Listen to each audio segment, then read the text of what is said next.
quand nous chanterons le temps des cerises, les gai rossignols, les merles moqueurs seront tous en fête. Les belles auront la folie en tête et les amoureux du soleil au cœur quand nous chanterons le temps des cerises, sifflera bien mieux le merle moqueur.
Radio Soupente, la station des Rapins, sans foi, sans loi et sans courbet, l'émission Arracaille du 1er juin, vous avez bien entendu, le 1er juin 2021, qui sera consacré pour sa partie artistique au père Volard et à son successeur qui s'appelle comment donc ? Il s'appelle Monsieur Petier, c'est pour une exposition au Petit Palais qui s'appelle Édition Limitée. Volard, Petier et l'estampe de maître. Voilà. Alors, on est allé au Petit Palais, tout content, relativement content de pouvoir renouer avec nos virons d'expo, sauf que au Petit Palais, c'est pas tout à fait encore libre, quoi. Il faut réserver, il faut ceci, il faut cela. Résultat, on est allé aux toilettes. On n'a même pas été au bistrot pour boire un café, et voilà. Et on est reparti, gros gens comme devant.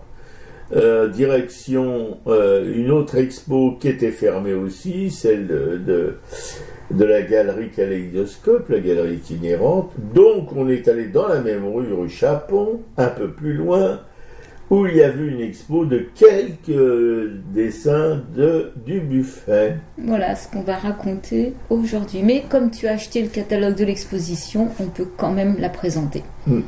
On va passer aux choses sérieuses en commençant donc cette émission. J'ai tout dit, moi c'est à ma camarade de parler maintenant. Voilà, je peux rappeler nos coordonnées, le mail artracaille@orange.fr ou le téléphone répondeur de Radio Soupente au 01 41 95 20 96.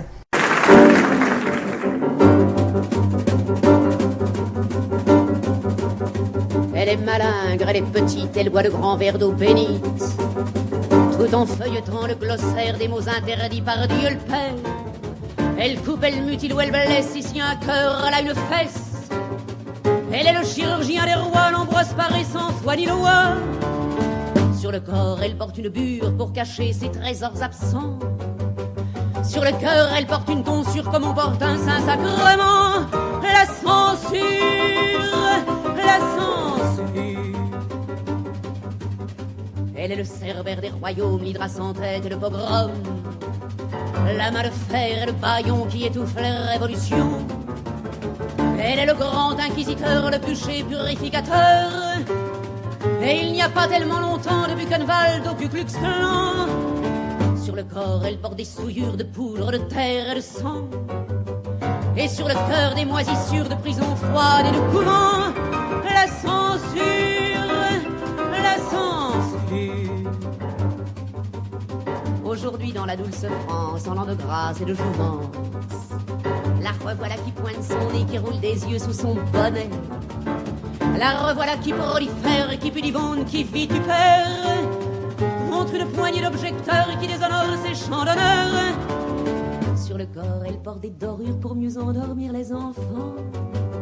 Et sur le cœur, des moisissures de prison froide et de couvent. La censure, la censure. Faudrait censurer le striptease, la presse du cœur et les faillots. Faudrait trouver la terre promise ailleurs qu'aux conneries des radios. Faudrait qu'un de ces jours on muselle les bateleurs et leurs bagous. Faudrait qu'un de ces jours les bordels reviennent faire un petit tour chez nous. Faudrait enfin qu'on me réponde, qu'on me convainque, qu'on me rassure que je ne suis pas la seule au monde à vouloir qu'un jour on censure. La censure, la censure.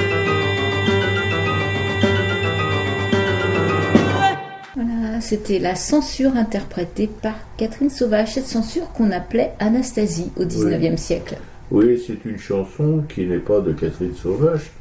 Non, je pense que c'est Henri Tachant qui la chante aussi. C'est ça.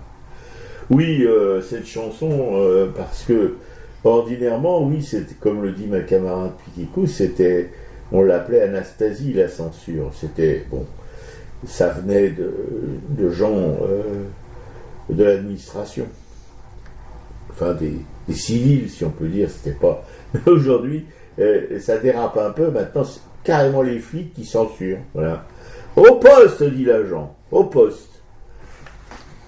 Jérusalem, Tel Aviv, le mur de séparation qui balafre la Palestine. Que nenni. C'est à Paris que ça se passe. Ils sont 5 artistes graffeurs qui ont peint un mur du 13e arrondissement de Paris aux couleurs de la Palestine, mais en noir et blanc, avec juste une tache de rouge qui, peut-être, figure du sang. Ce mur est officiellement autorisé et à la disposition de l'inspiration des graffeurs, jusqu'ici sans censure. Alors pourquoi une escouade de représentants de l'ordre franchouillard s'autorise à jouer les censeurs là où il n'y a pas lieu de l'être, ou de censurer, comme vous voulez. Nous savons que ceux qui croient nous gouverner sont des pro-israéliens, qui aiment fréquenter les dirigeants de régimes dictatoriaux, Poutine, le grand timonier Shintok, et tous les pantins du Golfe et de l'Arabie Saoudite. Besoin d'armes oblige pour ces régimes obscurantistes, dont un massacre les Yéménites avec des armes françaises. Rien à redire à cette morale à deux balles. Une accumulation sans précédent depuis Vichy de bavures en tout genre. Et la liste est longue de tous ces trous dans la raquette de la démocratie. C'est le moment de Roland Garros, c'est pour ça que je vous parle de raquette. De lois répressives et de manifestations policières qui défient le pouvoir avec un ministre de l'Intérieur, Darmanin Jardin Otto à Tourcoing, qui fait corps à corps avec les manifestants devant la Chambre des députés, qui aussi sec vote une loi réclamée par les encasqués. Mais aux ordres de qui?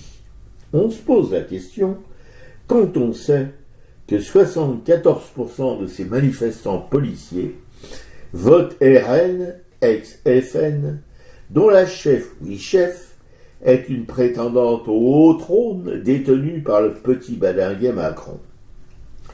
Mais, en arrêtant 5 artistes qui dessinent sur un mur autorisé du 13e arrondissement de Paris, on castagne la liberté d'expression une fois encore, une fois de plus, alors qu'il s'agit simplement d'une protestation pacifique. Un mur n'est pas un bombardier ou un lance-roquettes que l'État fasciste israélien inflige à la Palestine martyre depuis 1947. Alors, dans l'instant où je rédige ce billet, aucun autre organe de presse ne semble impatient d'en informer le public. Pourquoi d'ailleurs ? Tout le monde se fout de ce genre d'infos, des trucs d'arabes en somme, et qui ne concernent en rien les franchouillards ordinaires, qui s'enfilent des moritos le soir aux terrasses des bars branchouilles, et les prolos qui sifflent les petits jaunes en enfilade. Ouais, la France française n'est pas branchée Palestine, mais plutôt Israël.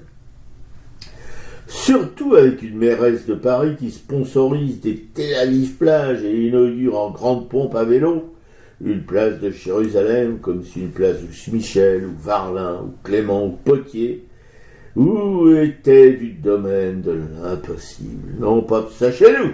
D'ailleurs, le petit badinguet l'a signifié même avant de monter sur son strapontin élyséen en bossant à la banque Rothschild, qui est un fervent soutien de l'État colonial et de l'apartheid israélien depuis son origine. Le rapprochement se fait tout naturellement, trahissant ainsi une constante déjà bien ébréchée de soutien à la Palestine inaugurée par le grand Charles et qu'avait renouvelé en son temps Jacques Chirac. Mais fin de l'histoire, au regard de l'actualité qui embastille des artistes dont le travail déplaît aux flics, nouveau critique d'art, spécialisé pourtant, et plutôt, dans le maniement de la matraque et du flashball, qui peut être une forme de création d'art contemporain. Des références indispensables aujourd'hui pour assumer un rôle majeur dans l'histoire de l'art et des libertés. Que ceux qui ne sont pas d'accord lèvent le doigt. Marrant, personne ne lève le doigt. Ayez pas peur, il n'y aura pas de balançage. Nous sommes clean de ce côté de la barrière du savoir-vivre et du laisser-vivre. Mais faut avouer, et faut avouer est à moitié pardonné, qu'apprendre que des copains artistes graffeurs soient embastillés pour avoir peinturluré une fresque représentant des résistants palestiniens sur un mur où ce genre de barbouille est autorisé, en plein Paris, en France, aujourd'hui, nous revivons les censures du passé, en particulier celle de l'occupant et de Vichy, dont ce régime semble tirer ses idées à la con. Ouais, en fait, effectivement, c'était mercredi dernier, mercredi 26 mai, et donc c'est le mouvement Black Lines, qui est un collectif d'artistes, justement, graffeurs, qui a l'habitude de faire des grands dessins comme ça, des grandes fresques en noir et blanc sur les murs, et qui là a fait une fresque sur la Palestine. Et effectivement, ils ont été interpellés le soir vers 19h, donc ils étaient 5 artistes. Donc des policiers sont arrivés, leur ont dit que c'était de la dégradation, alors que non, puisque c'est un mur autorisé. Après, ils étaient une vingtaine de policiers pour 5 artistes, surtout que j'imagine les artistes, à part leur bombe de peinture, ils n'avaient pas grand-chose d'autre. Et comme je pense que certains n'avaient pas de papier officiel, on les a embarqués, au commissariat pour vérification d'identité et un petit questionnaire en règle sur d'où vient cette fresque, qui l'a commandée, etc. Et ça, c'est absolument hallucinant. Bon, je pense qu'il ne peut pas y avoir vraiment de poursuite dans la mesure où ce mur est autorisé. Sur le site de l'UJFP qui relate cet incident, effectivement, ça doit être le seul endroit où on trouve peut-être un retour de ce qui s'est passé sur ce mur.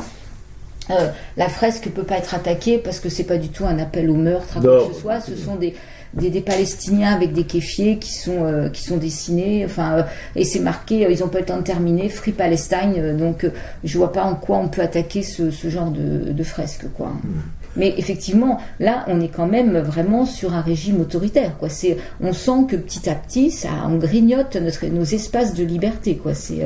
Oui, non, mais là, c'est les flics qui sont pas venus comme ça spontanément. On a dû les informer qu'il se passait ça. Ah bah, c'est possible. Et puis on veut pas faire de suppositions hasardeuses, mais on voit à peu près d'où ça peut venir, voilà. Oui, mais c'est vrai qu'on est dans le même ordre des interdictions de manifs à Palestine, mais là il suffit que quelqu'un, des passants sionistes soit passé et puis appeler la police, effectivement, hein, c'est pas très compliqué. Mais quand c'est un mur autorisé, là on mettra le lien de l'article de l'UJFP, il n'y a vraiment pas de quoi attaquer ce genre de dessin.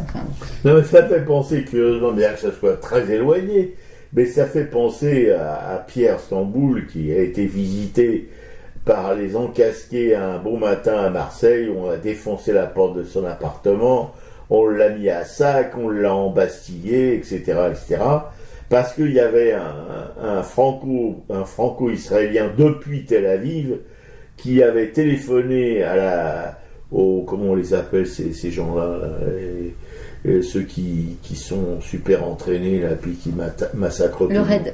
Hein? Le RAID. On avait téléphoné au RAID. Il avait téléphoné au RAID pour leur dire que Pierre Stamboul avait tué sa femme. C'est des trucs invraisemblables.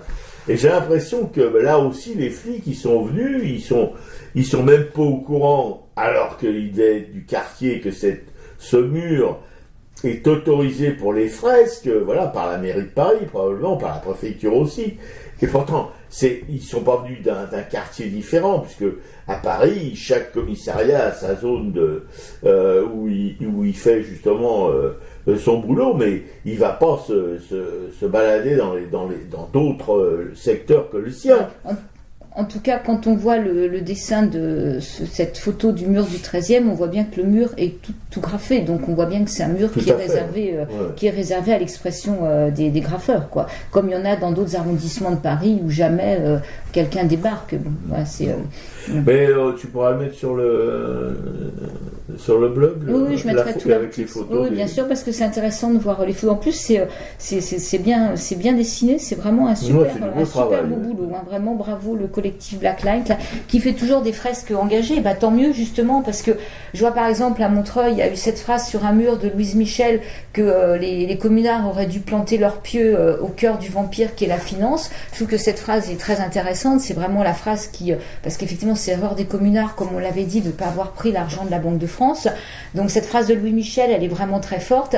Et là, il y a un graffeur qui bêtement, comme ils font souvent, a tagué sa signature. Bon ça, c'est aucun intérêt, quoi. Ces graffeurs-là, non. Donc voilà, on peut pas les mettre tous sur le même plan. Et là, effectivement, là c'est un super boulot, quoi. Et justement, donc moi, mon presse-papier va un peu dans la même ligne que le tien sur ce qui est censuré, sur ce qui est liberté, tout ce qui réduit nos libertés. C'est que donc samedi 29 mai, c'était le 150e anniversaire, la célébration de la fin de la semaine sanglante de la Commune. C'était le 28, mais les animations, la commémoration avait lieu le 29, parce que le 28 était un vendredi. Et donc, il y avait un rendez-vous place de la République pour, après, une montée avec les syndicats et tous ceux qui se sentaient concernés au mur des fédérés. Déplacement qu'on avait déjà fait il y a quelques années, où effectivement, on arrive au Père-Lachaise, et là, il y avait des prises de parole. Donc, nous, on arrive à place de la République un petit peu en avance. Il y avait un départ à 14h. On a fait le tour de la place, et puis on s'est dit, on allait monter, on va sur le Père-Lachaise en avance, et on montera tranquillement au mur des fédérés en attendant que le reste de la troupe arrive. Donc on arrive, aux alentours de 14h, 14h15 à peu près devant le Père-Lachaise. Et là, surprise, toutes les entrées du Père-Lachaise fermées. C'est-à-dire que l'accès du Père-Lachaise était interdit. Au début, on voit la grande entrée fermée, comme il y a des travaux. Je dis, c'est peut-être à cause des travaux. L'entrée rue du Repos sur la droite fermée. Et là, on commence à rencontrer des adhérents, des amis de la commune, des gens qui n'étaient pas venus de République, mais qui allaient aussi à la montée au mur. Et donc, tout le monde était là, tournicoté autour du Père-Lachaise, à chercher où on devait rentrer, avec des infos contradictoires, c'est-à-dire que Complètement, oui. effectivement, les autorisations n'avaient été données apparemment que 2 jours avant pour pouvoir faire cette montée au mur. Je pense que notre cher préfet allemand s'est dit qu'il allait avoir une bande d'islamo-gauchistes, tous des rouges, qui allaient débarquer par centaines de milliers. Donc en fait, voilà, l'ordre était de fermer le Père-Lachaise, ce qui nous a paru complètement scandaleux, quoi. Alors, on a attendu, on est rentré par la rue des Rondeaux. Enfin, on est monté par la rue par l'avenue Gambetta. Voilà, l'avenue Gambetta, la rue des Rondeaux, là où on rentre habituellement. Là, effectivement, il y avait déjà des gens qui étaient là. Et bien sûr, ces chers policiers de la ville de Paris qui étaient là en habit, bien quand même armés, qui disaient « Moi, je suis les ordres, on ne sait pas trop. Personne ne savait trop à quel moment ça ouvrait, ça fermait, par où on rentrait, par où on sortait. » Enfin, voilà, c'était un peu chaotique, tout ça. Et donc on est allé se poser un petit peu plus loin sur la place Gambetta, et au bout d'un moment, effectivement, donc cette porte de la rue des Rondeaux s'est ouverte, et donc on est rentré au Père-Lachaise. Mais là, alors c'était ce qu'on n'avait jamais vu auparavant, donc il fallait suivre le guide. Donc il y avait tous les employés du Père-Lachaise là qui étaient là et qui avaient un passage guidé, on pouvait pas. Un itinéraire obligé. Voilà, on n'avait pas le droit d'aller dans les allées transversales. Il y avait des barrières partout. Enfin, vraiment, on a cru que la ville s'attendait vraiment à être submergée par les manifestants qui arriveraient tous le couteau entre les dents, prêts à tuer tout le monde, quoi. Bah oui, des communards, en même temps. Voilà, donc c'était quand même assez scandaleux. Donc effectivement, on a fait notre petit parcours, on est arrivé devant le mur. Là, les gens se sont arrêtés. Mais il ne se passait rien parce qu'effectivement, visiblement, aucune autorisation, je pense, de prise de parole. On est resté à peu près une demi-heure à attendre. Donc les gens arrivaient petit à petit. Et puis au bout d'un moment, on est reparti. Et alors là, c'est pareil, on est reparti pour repartir par la rue du Repos, donc vers le bas. Et on a suivi donc ces allées, et arrivé rue du Repos, là il y a une employée qui, à chaque fois que quelqu'un sortait, ouvrait la porte, laissait sortir, la refermait, et il était hors de question que d'autres personnes qui arrivaient par cette entrée-là puissent rentrer. Il fallait qu'ils aillent faire le tour. Donc là, on s'est dit, mais c'est quand même incroyable, c'est la première fois qu'on voit ça. Et une amie qui a voulu, elle, c'est pareil, faire une commémoration, mais on peut aussi faire sa propre commémoration et se dire que on va monter au mur, on peut monter 2 heures avant, on n'est pas obligé de suivre cette manifestation. On peut se recueillir aussi individuellement. Là, c'était pas possible, les portes étaient closes et pas moyen de rentrer dans le cimetière. Donc voilà, c'est quand même un jardin qui appartient, enfin c'est un cimetière qui appartient à la ville de Paris. C'est complètement hallucinant que sur ordre de la préfecture, ce lieu ait été fermé jusqu'à 14h30 ou 15h, et qu'a dû être fermé après, peut-être 1 heure ou 1 heure et demie après, le temps que tout le monde ressorte, quoi. Oui, et surtout, faut vous dire que la moyenne d'âge des manifestants n'était pas la prime jeunesse.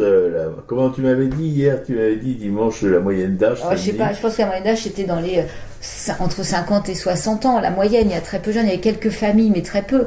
Mais quand on voit même les gens de l'association, les amis de la commune, effectivement, il y a pas beaucoup de jeunes, quoi. Faut pas se faire d'illusions. Donc et monter la rue Gambetta, c'est comme monter le Golgotha, je vais vous dire. Pour Robert. Oui, pour moi, parce que je suis sûr qu'il y en avait d'autres aussi qui devaient quand même. Mais effectivement, c'était hallucinant d'être trimballé comme ça, sans que même les amis de la commune qui font partie des organisateurs aient eu des infos très précises. Alors, il y en a un qui nous a montré des photos. Il y a eu effectivement Madame Hidalgo. Alors là, c'était un comité hyper restreint puisqu'il devait la veille. Une dizaine, donc la veille, donc le jour officiel de la fin de la semaine sanglante, qui est venu déposer une gerbe, qui a fait déposer une gerbe devant le mur des fédérés. Alors là, c'était vraiment en toute intimité.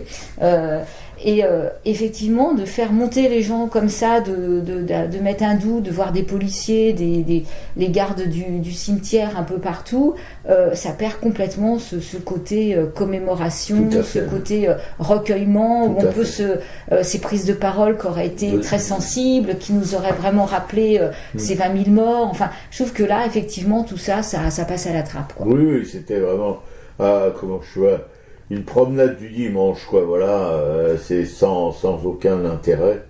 Et non, c'est terrible de voir à quel point le cafouillage et s'organiser, tout ça, ça a l'air d'être un cacabouillat, mais c'est pas du tout un cacabouillat, parce qu'en plus, il y a des formes d'intimidation, puisqu'on a vu, quand on montait ce Golgotha, pour aller à Gambetta en haut, là, pour pouvoir rentrer, eh bien, il y a eu un défilé de cars de police sur l'avenue Gambetta, après un défilé de motards, comment tu les appelles ? Des voltigeurs. Des voltigeurs, vous savez, c'est deux motards sur une moto, il y a celui qui conduit la moto et celui qui est derrière, qui est une matraque et qui bastonne les manifestants. Et on les a pas revus, mais je pense que rien que ça, c'était fait pour foutre un petit peu la pression sur les gens qui allaient au cimetière pour se recueillir. C'est qu'on n'allait pas pour manifester, on n'allait pas pour foutre la révolution, c'était pour se recueillir. Voilà, mais le recueillement avec le prophète allemand, il doit pas tout à fait comprendre le français, cette espèce de gland. Non, lui c'est répression. Ah ouais, il y avait une dame qui était là qui disait ça fait je sais plus 50 ou 60 ans que je viens tous les ans, c'est la première fois que je vois ça. Les gens étaient assez anéantis quand même. Complètement. Non, on sentait qu'il y avait une forme de résignation, de colère aussi quand même, il y avait de la colère. Nous on est arrivés en même temps qu'une dame par la rue du Repos qui était là avec des fleurs, qui dit mais c'est incroyable, j'ai fait 500 km et on peut pas rentrer dans le cimetière parce qu'à un moment donné on a bien cru qu'on n'allait pas pouvoir rentrer du tout. Oui, bien sûr. Ouais.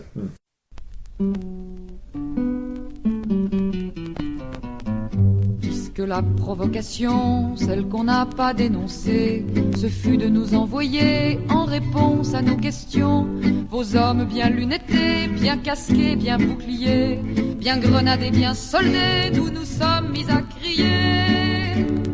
Ah bas l'État policier, ah bas l'État policier, ah bas l'État policier.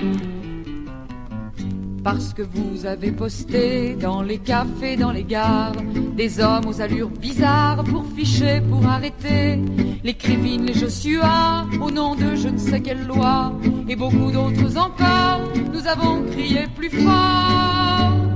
Ah bas l'État policier, ah bas l'État policier, ah bas l'État policier. Mais ce n'était pas assez pour venir à bout de nous. Dans les facs, à la rentrée, vous frappez un nouveau coup. Face aux barbouzes, aux sportifs, face à ce dispositif, nous crions assis par terre, des beaux-arts jusqu'à Nanterre. Ah bas l'État policier, ah bas l'État policier, ah bas l'État policier. Vous êtes reconnaissables, vous les flics du monde entier, les mêmes imperméables, la même mentalité. Mais nous sommes de Paris, de Prague, de Mexico et de Berlin à Tokyo, des millions à vous crier. Ah bas l'État policier, ah bas l'État policier, ah bas l'État policier. C'était Ah bas l'État policier, Dominique Grange.